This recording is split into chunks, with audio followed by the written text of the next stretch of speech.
Sabrina, I am so glad that you have invited me to talk with you.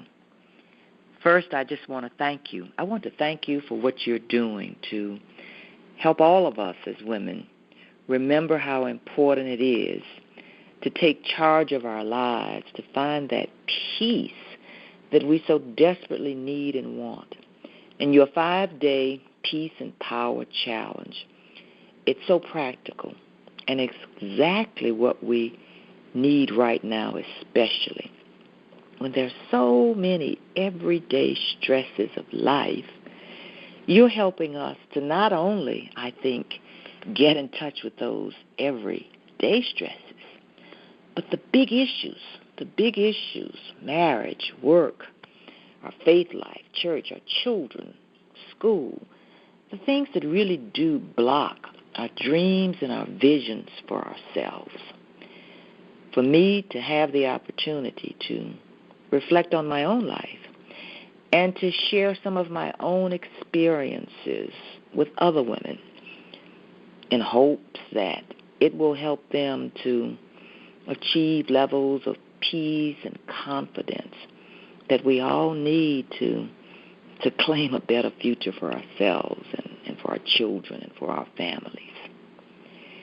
You know, when I think about my own journey, I remember how important it was for me to take hold of just my mental process, really to take charge of the thoughts, how I focus my own mind, and how do you block the things that just get in the way, and how do you make sure that you're going to put the emphasis on the things that you want to do, on the things that you need to do, and on those things that you really must do. And what's the process that you have to go through to separate it out so you don't become overwhelmed with so much coming at you on a day-to-day basis that really robs you of your peace? I really think more and more about Philippians 4 when it tells us how to meditate on the things that are good and pure. Because when you do that, it does help to center you. It helps you to find that inner peace, that inner strength. And actually, it's really one way of helping us to take control of our mental processes. And for us as women, we can't feel guilty about putting ourselves first. That's biblical, you know. And I had to learn this for myself. I had to learn it was okay. It was okay to take care of me first. I used to always say that as women, we were really raised with what I call the joy syndrome. Jesus first, others second, and you last. Well, of course, we always have to put the Lord first in our lives. But we have to also understand that you do have to love yourself.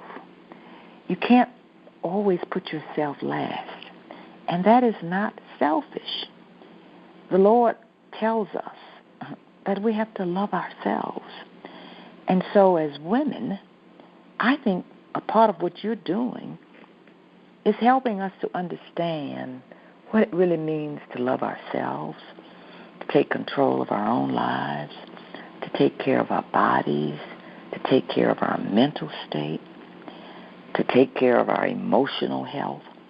All of this goes together to be the whole person that we are called to be. And you know, all of us are called in life according to God's purpose. And so we have to be at our best to do our best. And so for us as women, I think you're helping us to do just that. And I thank you so very much.